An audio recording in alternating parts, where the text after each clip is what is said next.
வாழ்க்கைக்கான வார்த்தை என்ற இந்த வலை ஒளிபரப்பிற்கு உங்களை வரவேற்கிறோம்.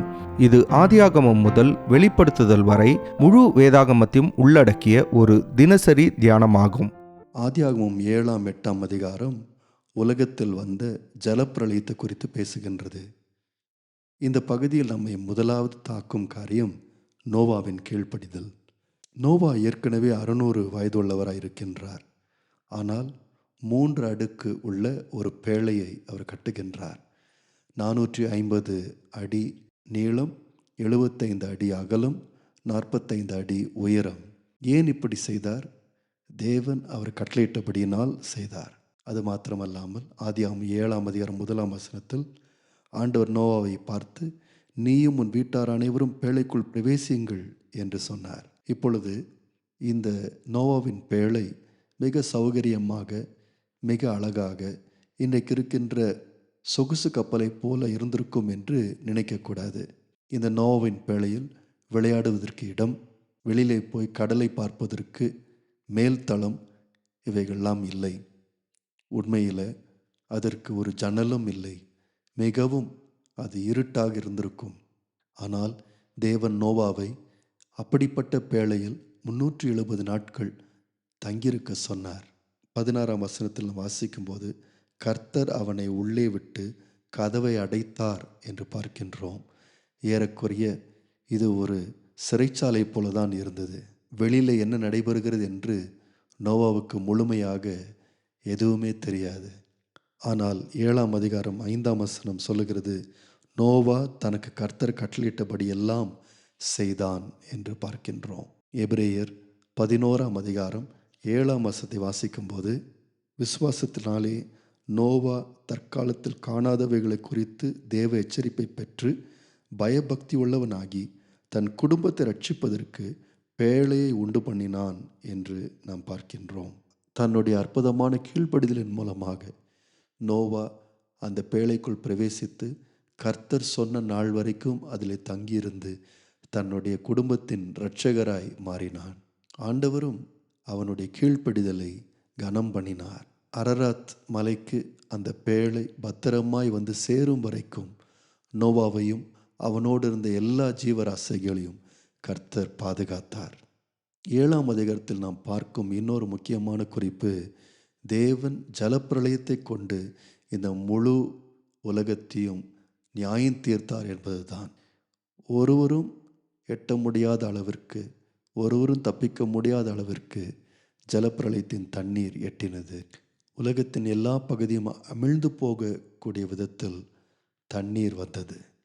19 சொல்லுகின்றது, ஜலம் பூமியின் மேல் மிகவும் அதிகமாய் பெருகினதினால் வானத்தின் கீழ் எங்கும் உள்ள உயர்ந்த மலைகளெல்லாம் மூடப்பட்டன என்று பார்க்கின்றோம். அரராத் என்கின்ற மலை பிரதேசத்தில்தான் இந்த பேழை வந்து நின்றது. இன்றைக்கு இந்த அரராத் என்ற மலை துருக்கி தேசத்தில் இருக்கின்றது. இன்றைக்கு அது 16,854 அடி உயரமாக இருக்கின்றது. ஜீவராசிகளை அழிக்க தேவன் அவ்வளவு தண்ணீரை பயன்படுத்தினார். 7 அதிகாரம் 4 சொல்லுகின்றது, இன்னும் 7 நாள் சென்ற பின்பு 40 நாள் இரவும் பகலும் பூமியின் மேல் மழையை வர்ஷிக்க பண்ணி நான் உண்டாக்கின ஜீவ ஜந்துக்கள் அனைத்தையும் பூமியின் மேல் இராதபடிக்கு நிக்கிரகம் பண்ணுவேன் என்று ஆண்டவர் சொன்னார்.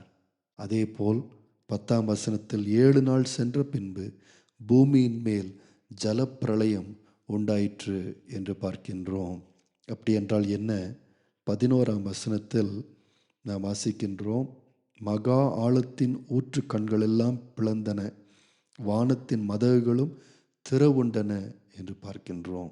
19 சொல்லுகிறது போல, ஜலம் பூமியின் மேல் மிகவும் அதிகமாய் பெருகினதினால் வானத்தின் கீழ் எங்கும் உள்ள உயர்ந்த மலைகளெல்லாம் மூடப்பட்டன என்று பார்க்கின்றோம். இப்படிப்பட்ட பயங்கரமான ஒரு காட்சியை கற்பனை செய்து பார்ப்பதும் மிகவும் கடினம். நோவாவின் பேழையை தவிர, அதற்குள் இருந்த மனிதர்களும் ஜீவராசிகளின் தவிர மற்ற எல்லாம் அப்படியே மறைந்து போனது. 23 சொல்லுகிறது போல, பூமியின் மேல் இருந்த உயிருள்ள வஸ்துக்கள் யாவும் அழிந்து அவைகள் பூமியில் இராதபடிக்கு நிக்கிரகமாயின என்று படிக்கின்றோம். நண்பர்களே, ஆண்டவருடைய கிருபை மிகவும் பெரியது. அதே போல அவருடைய நியாய தீர்ப்பும் மிகவும் பெரியது. மனிதர்கள் தங்களுடைய பொல்லாத கொடுமையான வழிகளை விட்டு மனம் திரும்பாத போது தேவன் அவர்களுக்கு ஒரு முடிவை கொண்டு வருகின்றார்.